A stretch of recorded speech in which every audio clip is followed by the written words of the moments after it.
Hello, this is Chuck Ridgeway, Automation Technology Manager at Horner. Thanks for joining us. Today we're starting a series on application stories. So I'm fortunate enough to be joined by several of my colleagues here at Horner, and I'm going to introduce them to you shortly. And we're going to tell you about a whole variety of different applications that we've been involved in over the years using Horner automation products. Let's get started with the introductions. All right, let's start with our president, Mr. Phil Horner. How are you doing today, Phil? I'm doing well. It's Monday. Terrific. So, what year did your parents found our parent company, no pun intended, Horner Electric? Well, that was done in 1949 after my dad came home from World War II. All right, so our 75th anniversary will be next year? Yep. Awesome. What year did you... And I'll be 70 next year. Okay. So two big anniversaries. What year did you start the automation company? Or the automation division, I should say. There's the official start date and then there's the real start date. As you know, at any time that you start a business, there's always a time period that you're testing to be sure it's viable. And I think I'm still working on that today. But that's another topic. The 1975 was when we started working with the wastewater treatment and EPA upgrading wastewater plants. Okay. And at that point in time, we were just doing, because of my motor background, we did drives and controls. So that's where we got started into automation. Okay. So you got started around 1975. So when you kind of formalized it and you said, hey, this is viable, we're going to get more heavily into this, at what point did you actually start developing products in automation? So it was in 1985 with the Series 1 GE PLC, we created the first analog input module that did set point or comparator management to a digital I/O. And we were doing it only for ourselves, and then other companies wanted to buy it, which is what created APG today. Got it. So for those of you who are younger than most of us up here, back in those days there were some PLCs that didn't have analog support, or at least they didn't have it for a while. So that first set point module you made allowed an analog signal to be connected to it, and then you would use potentiometers to set on and off points for the analog signal for maybe doing pump control and those sorts of things. Exactly. Okay, very cool. Okay. Our next employee I want to introduce you to is Ken Jannotta Jr. How are you doing today, Ken? Very good, thank you. Ken is our R&D Manager, and as our R&D Manager, he's responsible for not only helping to guide our engineering team, but helping to guide some of our technology decisions. You know, which microprocessors should we use, what networking technology should we use, those sorts of things. And keep me out of trouble. Yes. And to keep Phil out of trouble, for sure. So, Ken, what year did you start at Horner? 1994. All right. So, if I remember correctly, early in your career, you were involved in one of the earliest versions of Cscape, which is our program application software. Is that correct? That's right, I started the DOS version of it in 1994. It was later ported to Windows, and then I spent 10 or 12 years working on the Windows version of it. And if I remember correctly, you, for a while at least, you were pretty much the Cscape guy, right? Absolutely. Exactly. So today, about how many people do we have working on Cscape? Just on the PC side, there's about 15 people working on it. Wow, and that doesn't include the test team, which is involved with it pretty heavily as well. Absolutely, yes. Okay, awesome, terrific. So saving the best for last, we've got Casey Gardner, our product manager. Casey, what year did you start at Horner? Sure, I started in... Which time? We won't mention that part, but it's 2015 out of college in our tech support department. Very good. So as the product manager today, and you've been product manager since early last year. Since early last year, so about a year. So as the product manager, Casey is responsible for all of our automation products, from implementation all the way to release, and then even to obsolescence. So if you've had a Horner product obsoleted in the last year or so, you can blame Casey for that one. But anyway, as the automation technology manager, I've been with Horner for about 33 years now.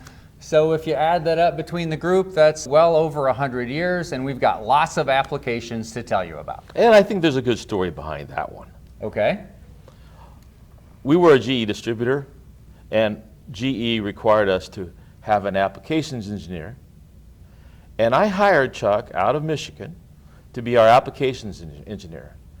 And before he even started, which was probably 6 months after we decided to hire him, we lost the distributorship because they wanted us to focus on developing product, which continues today. You got it. So he was hired and had a job change even before he joined us. Absolutely. So my first position was completely gone by the time I started. But actually, I will have to admit, the position I got was a lot more fun than the one I signed up for originally. So anyway, we've got lots of applications to tell you about throughout this series.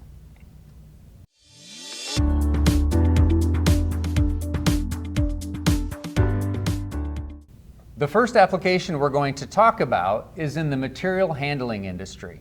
And we're starting with this one because it's a project we did back in the day that had a really large impact on the direction of our company. So let's start by talking about this large material handling application with our president, Phil Horner. So Phil, back in the mid-90s, we were known primarily as a developer of PLC option modules for GE PLCs. So thermocouple modules and communication modules, those sorts of things. How did we get involved in a large material handling project? Well, you have to tolerate some history here, but in the 80s we did a bitbus CPU for the Series 1 that was used in the automotives to bring I/O into a PC. Well, that had a nice fit into the automotives, but it was more not really focused toward material handling. But it led to an individual by the name of Morteze that asked us to see if we could develop something that was distributed like bitbus, but it was really a standalone PLC that had a network. And when Damon said, why don't we change to CAN because bitbus was changing to a bad direction. Okay. So that created the opportunity where ECA came to us and asked ECA and Lockheed Martin asked us to do the post office job, Right. which was the first. Okay, the Development. first big application. So if I remember that particular application, so this was called the tray management system, and it was a high-speed powered roller material handling sorting system, basically, right? And the issue was that back in those days, there wasn't any small, cost-effective PLCs that actually featured networking. That was fast enough. That was fast enough, right? Because all the networking that was done was either too slow on the small PLCs or only available on large PLCs, which weren't appropriate for the application. So that's how we got involved in developing our own conveyor controller PLC with a network based around CAN that was fast enough to solve the application. And that was in the Series 1. And then later on, Morteze asked us to do a standalone to put inside the conveyor, which Okay. was the diversion to creating our own PLC. Okay, so Ken, so this was obviously the first PLC that we had done at Horner. If the bitbus CPU, yes, it was a little bit of a PLC, but it didn't run a ladder logic engine, for instance, right? Right. So it was our first, ladder logic type PLC. We'd done I/O modules, we'd done operator interfaces, we'd done a lot of networking, but never our own PLC. Right. So time frame wise, that was pretty much when you started, right? It was, yeah. It was my first major project. All right, so tell us about your involvement in that. So I designed the ladder engine that the foundation of that's still used today, and then the PC software that eventually became Cscape, and then I helped work to create our C-scan protocols, both the serial and CAN, which are still also in use today. So it was really a foundational product for us. Okay. And I have a story to tell on him, too. Okay. His dad worked with me very close at GE Fanuc. And he came to me, he says, my son's coming to Purdue to go to school, and I'd like to see if he could do a part-time internship with you. That's where it started. And that's when he started doing the Cscape. Yep, so 29 years ago. Yes. Awesome. Now that's way before Casey's time, for sure. A little bit. That's right. But again, we're still enjoying the fruits of some of those developments from that project. So give us some examples. Sure, absolutely. So as Ken mentioned, basically one of the biggest one was C-scan. I mean, that is a communication protocol that is vital and heavily used in almost all of our products to this day. And not only that, but has had several evolutions and improvements since then as well. Very good. So what are some of the improvements we've made in C-Scan since the conveyor controller days? Well, the first conveyor controller only had 16 bits of data it could share on the network. So the first one was adding more data. So now we can have hundreds of bytes and words of data shared. We added directed data so we could control I/O directly. So a controller can send, output data and cause that to happen. And then more recently, we've worked on network variables, which allow variables to automatically share between devices that'll be coming out in the future in products. Very good. But there is ahead. another piece here. Okay. After we did the first one, we had to do a commissioning job. And you mentioned St. Louis, with the caves in St. Louis. Oh, that's right. Yeah. So one of the first applications or first facility was inside of a cavern, really. It was a post office facility inside of a cavern, right? Right. Yeah, so that's what you're talking about. And we had 220 CPUs sitting underneath a conveyor under 10 each 10 sections had a CPU. Okay. And we found a problem with the program. And we had to update it.